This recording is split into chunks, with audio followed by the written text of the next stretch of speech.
Lucie.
Mwanzo murigira karibu sana asensemo yenkwana ya Gatembe TV ritukeriga na asenkwana nigo tugusanganere musubati umuske matakarwa oyore omoteneneri okose ore omonyene ekiama gia People's Liberation Party ose ekiama gia PLP na boigo oberu mwana siasa omokongikima aiga ANC ya Kenya kirongo kuboria onyare koba na inche ose onyare koba ime yomoroberi hoika omwerio.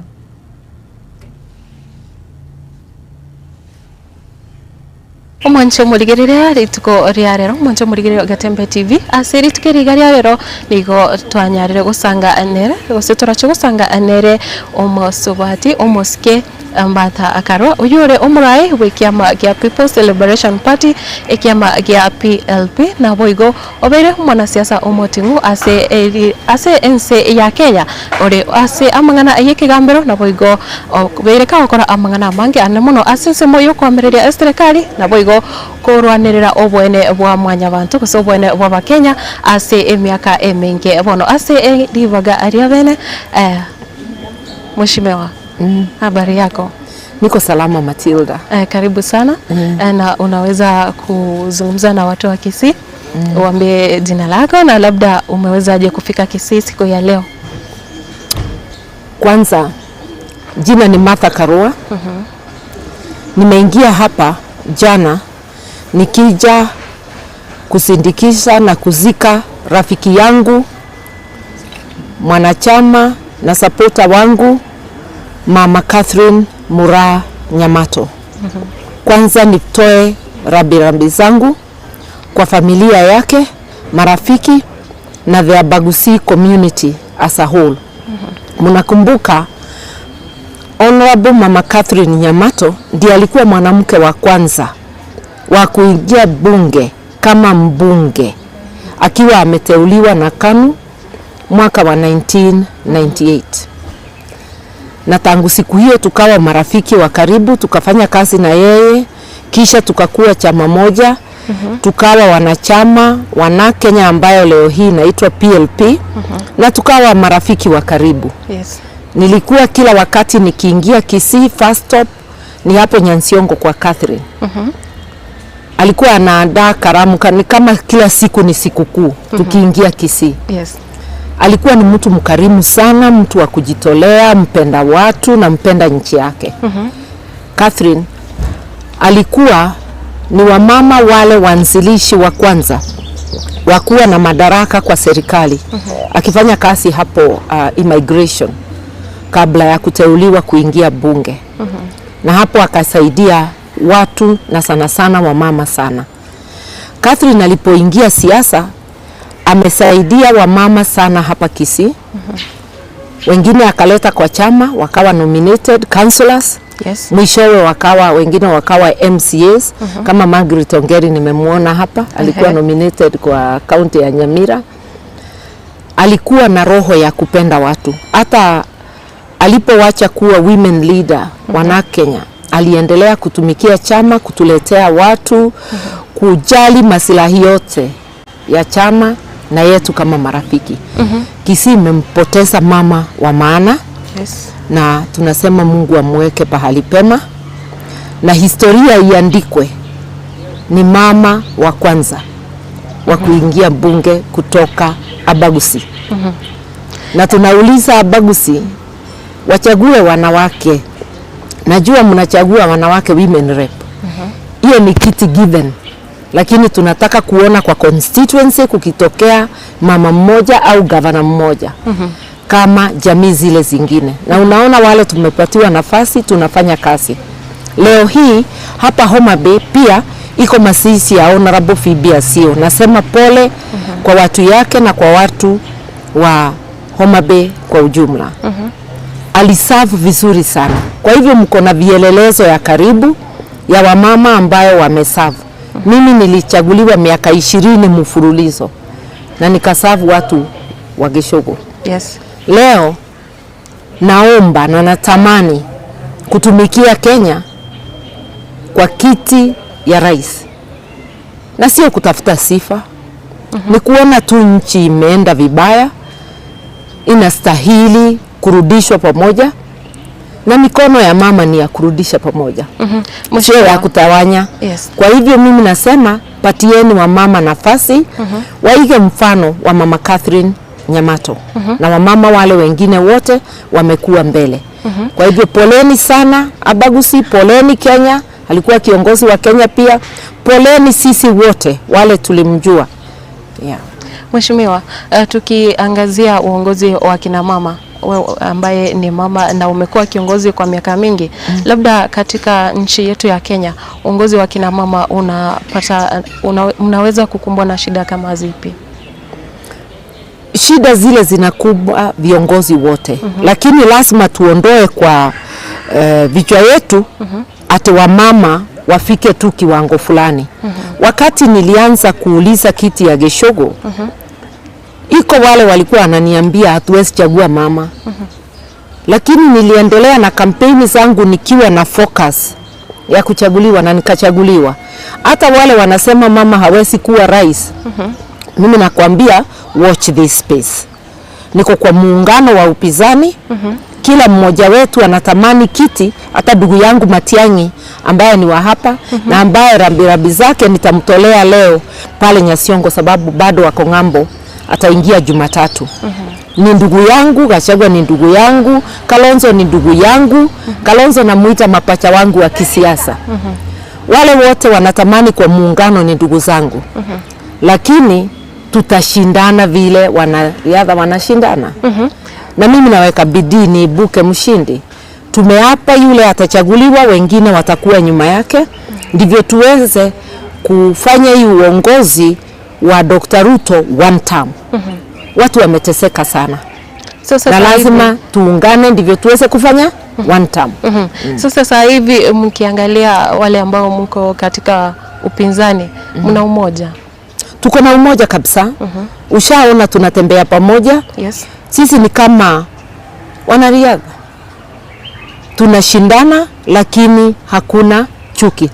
Tuko pamoja na tunakubali ni afadhali mmoja wetu aongoze kuliko zote tuingie kwa kinyang'anyiro tufanye kama tumepigia kura Dr. William Ruto ambaye anaua, serikali yake inaua, na yeye mwenyewe anasema watu wauawe. Kusema upigwe risasi ya mguu. Kijana Rex Masai alikuwa amepigwa risasi ya mguu, akavuja damu mpaka akafa. Kwa hivyo risasi yoyote ni risasi ya mauaji. Ukipatiwa bahati na Wakenya uwe kiongozi, huwezi kutumia hiyo madaraka kugandamiza na kuua, kuidhinisha mauaji ya kiholera. Uchumi ameua uchumi wetu. Mambo ya matibabu pia imeuawa. Tulikuwa na NHIF, haikuwa 100%, lakini afadhali NHIF ilikuwa imekomboa wengi. Sasa SHA ni kifo. Ukisikiliza mtu amekataliwa hospitalini, kabla watu yake watafute ni mahali gani atapelekwa, ashafariki. Unasikia watu wa kansa wakienda kulilia kwa maofisi ya Shifsha wakiambiwa nenda urudi, magonjwa ikiwa imezidi zaidi, hatuwezi tengeneza ikiwa kidogo namna hii. Iko magonjwa kidogo kweli kwa binadamu? Hakuna. Watoto wetu mambo ya shule imeharibika kabisa. Ukulima ni fertilizer fake na kuleta mchele ya kupiga ile mchele tunakuza hapa Kenya. Badala ya kununua ya Kenya kwanza kabla ya kwenda kununua ng'ambo, unaanza na ya ng'ambo. Sukari vile vile. Mkenya atatukelezea wapi? Mkenya jipende, pigia upinzani kura. Na ukiona Martha Karua ndiye ana fit, nipigie kura na uingie chama ya PLP. Na tujue chama ni chombo cha uongozi wa nchi. Chama ikiwa na ufisadi itapeleka ufisadi kwa uongozi. Kwa hivyo chama iko na ufisadi, chama inauza tikiti, inanyang'anya yule ameshinda na kuuzia mwingine, hiyo ufisadi itaingia kwa serikali. Chama haina mipango, hiyo kukosa mipango utaingia kwa serikali. Ingieni vyama, kujeni tujenge chama. PLP ni chama inafuata sheria zake. Iko na mwongozo bora, italeta uongozi bora katika nchi yetu.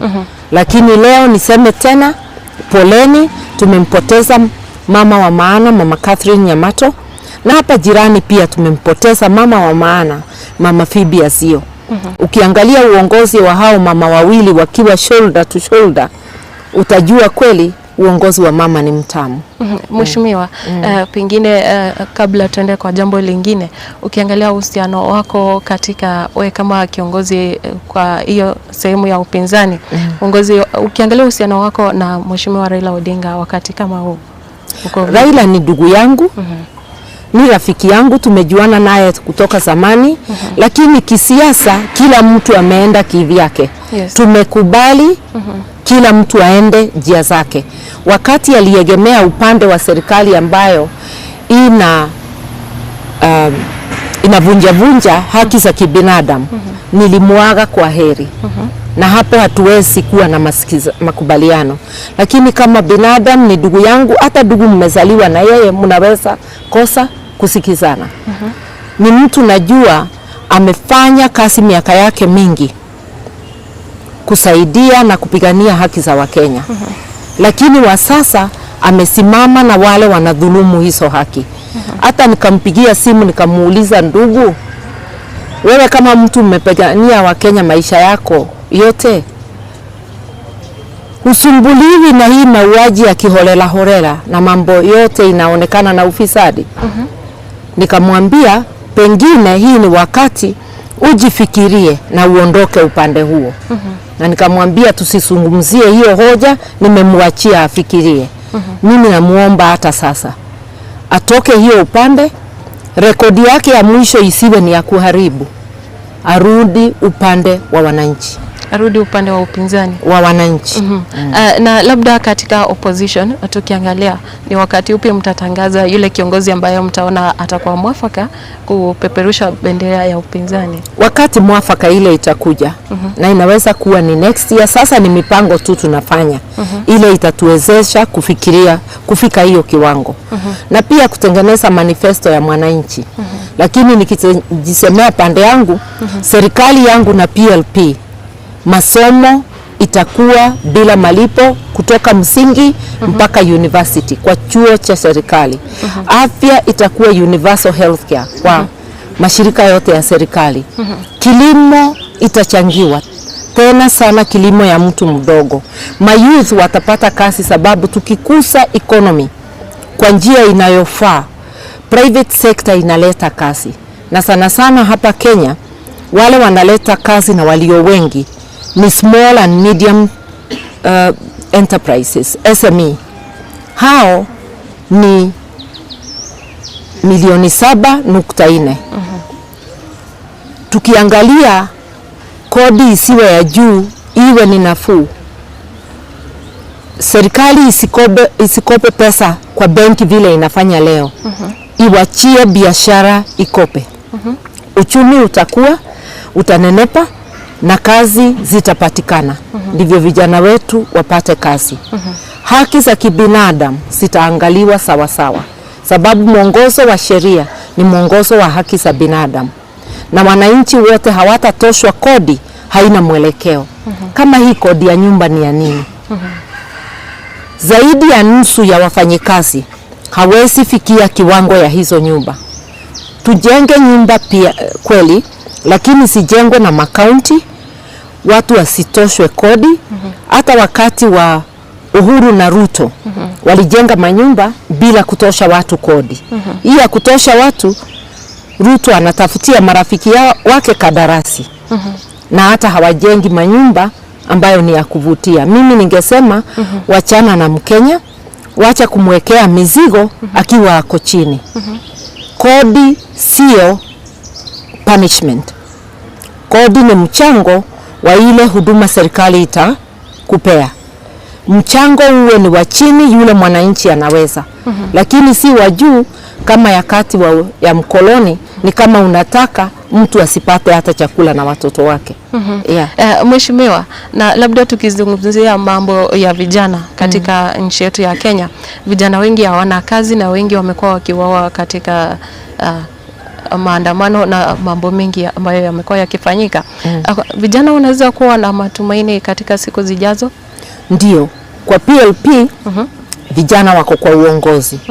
Ukiangalia secretary general wangu ni kijana.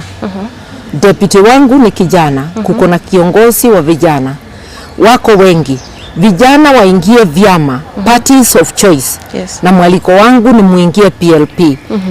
Mtakaa kwa meza, mtakuwa mnakata shauri, mnaongoza, kwa sababu iko vijana wengi sana wako na uongozi ndani yao na ni uongozi bora. Awe kijana awe mzee, tunataka uongozi bora, na iko vijana wengi wamefika hiyo kiwango. Na matumaini yao ni kazi na mazingira bora ile itawawezesha wale wako na kipawa ya kuanza makampuni zao waweze kuanza. PLP itakufikiria kimasomo, kikazi na kushughulisha vijana wote katika uongozi. Mpango wa e-Citizen ni kama unaangusha wa Kenya sasa hivi. Unaweza kuzungumzia hilo? Hiyo ni deliberate. Hii serikali ni ya wizi. Wizi wa aina yote. Na hiyo ya e-Citizen sio ati ni ajali, ni mpango wa kupora. Hata vile wanataka kuuza Kenya Pipeline, unauzaji ile kampuni iko na mapato ya juu. Na mambo ya petroli na mafuta ni mambo ya security. Nchi ikikosa itazama.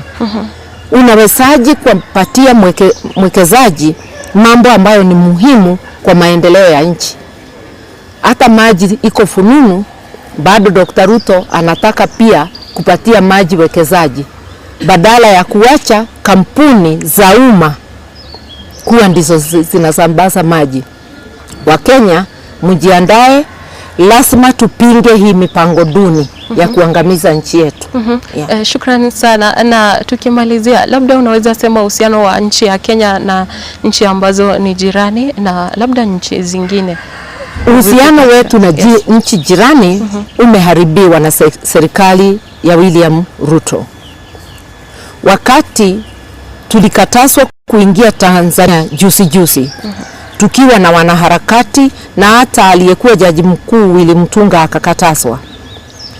Badala ya William Ruto kukumbuka ile mshahara anakula ni kodi yetu, alituma waziri wake Mudavadi kusema ati tulienda ni kama kukubaliana na Tanzania, tulienda kufuruga.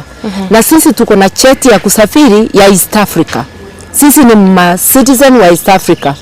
Ruto ametumia East Africa kama chombo chake binafsi. Kama angeitumia kama ya chombo cha wana East Africa, hawangechangia kufurushwa kwetu. Leo hii alifikiria amepiga adui wake kisiasa. Lakini leo hii wanabiashara wa Kenya washafurushwa Tanzania. Wamesema hawataki wanabiashara wadogo. Na unajua wengi wa Kenya wako huko wakifanya biashara.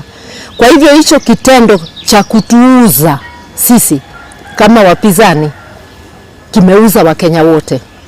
Angalia Tanzania, Uganda. Uhusiano gani? Uhusiano wa kuteka nyara wananchi. Si Besigye alitekwa nyara akiwa hapa Kenya? Yes. Si hata Mwambili Mwangodi ametekwa nyara akiwa Tanzania? Boniface Mwangi na Agatha Atuhaire waliteswa, serikali ikiwa inajua wameshikwa na serikali ya Tanzania. Badala ya kusema angalia hao watu wetu usiwafanyie madhara, walipatiana nod, wale wakateswa kinyama kabisa. Hii si serikali, hii ni uhuni. Hii ni kampuni ya wahuni. Serikali ni ile inatumikia mwananchi, ikikula mshahara wa mwananchi. Na serikali inajali hata watu hawasikizani kisiasa. Sababu kishapata kiti, iwe ni ya MP, iwe ni ya rais, iwe ni ya nyadhifa yoyote, unatumikia wote, hata wale wanakupinga kisiasa. Na ujue serikali ya Martha Karua na PLP, hata wapizani, hata Ruto mwenyewe ataangaliwa kama Mkenya. Upanguzi hakutakuwa. Yeah. Na mahakama katika nchi yetu iko sawa? Mahakama iko sawa na saa zingine haiko sawa. Iko majaji wanajaribu sana, na ndio wametushikilia wakiambia serikali wacha kunyanyasa haki za watu. Lakini iko wengine wanaogopa na kuegemea upande usio wa haki. Mimi ningetaka kuambia mahakimu wote, nguvu zako umesitoa kwa mwananchi Mkenya, ndivyo katiba inasema. Tumikia Mkenya kulingana na sheria. Hujapatiwa kasi na serikali au na Ruto. Hata akikuapisha, anakuapisha kwa niaba ya Mkenya, sio kwa niaba yake au ukoo wake. Tumikia Mkenya kwa njia inaeleweka. Wacheni tujenge nchi yetu, sababu hata wewe kesho utahitaji haki. Shukrani sana. Labda jambo moja kwa jamii ya Omogusi. Omogusi wapendwa, mimi nataka kuwaambia Kenya ni yetu sote. Tushikilie Kenya kwa kutafuta viongozi bora, na kwa ujumla kwa nchi uongozi bora. Na ujue usiangalie kiti moja peke yake ya urais. Chagua MCA mwema na governor mwema. Hiyo ni serikali ya county. Chagua women rep mwema, senator mwema, na pia constituency MP, wote wawe na uongozi bora. Hao ndio watajua mambo ya serikali ya juu ya national, na ndio watachunga pesa yako. Mwisho chagua rais mwenye kufuata sheria, mwenye kukujali. Na wale wote tunasimama, angalia rekodi zetu, utakuta Bi Karua tangu utotoni wake ametetea haki zako, hata wakati hayuko kwa kiti. Kama sasa, mwisho nilikuwa kwa kiti ya kuchaguliwa 2012. Sauti yangu haijaenda juu chini, inaendelea kwenda juu ikikutetea. Uniangalie, uangalie mwingine amejua tu wa Kenya juzi ndio ameanza kutetea wa Kenya. Uone ni nani utachagua. Na kuenda kwa njia ya haki utachagua Bi Karua. Kuna ukabila labda? Ukabila ni ya viongozi, sio wananchi. Wananchi wameunganishwa au kutenganishwa na pesa yao. Mnyonge analala njaa, awe kabila gani? Mnyonge anataabika akikosa matibabu, na mtoto wake pia anataabika akikosa shule. Hata ukienda kwa my estate, watu huishi sio kwa kikabila, kulingana na mfuko wao. Tusikilize sisi wanasiasa tukikwambia ukabila. Fikiria nchi yako, fikiria maslahi yako. Tuende mbele. Shukrani sana kabisa mheshimiwa. Labda ungependa kusema jambo la mwisho tukimalizia? Ya mwisho pia ni kuwakumbusha, leo twaenda kusindikisha mama mpendwa, Mama Catherine Mura Nyamato, ambaye amefanyia Abagusi kasi Kenya na wamama kwa jumla. Mungu amlaze pahali pema peponi. Shukrani kabisa. Omwancho murigereria uyo ni gare omweshimiwa Martha Karua uyo beire umurai ase amatuka mange nekero akwanire amangana ao ayabasae na boigo abantu bonsi ka ukwanera uburayo buya na boigo nonye nobochori ase amatuko are bosio wikirabo. Omwancho murigereria abo no tokorera enseme yega nchinkuru kwa Matilda obaigwa tigara buya embuya mona. Yes.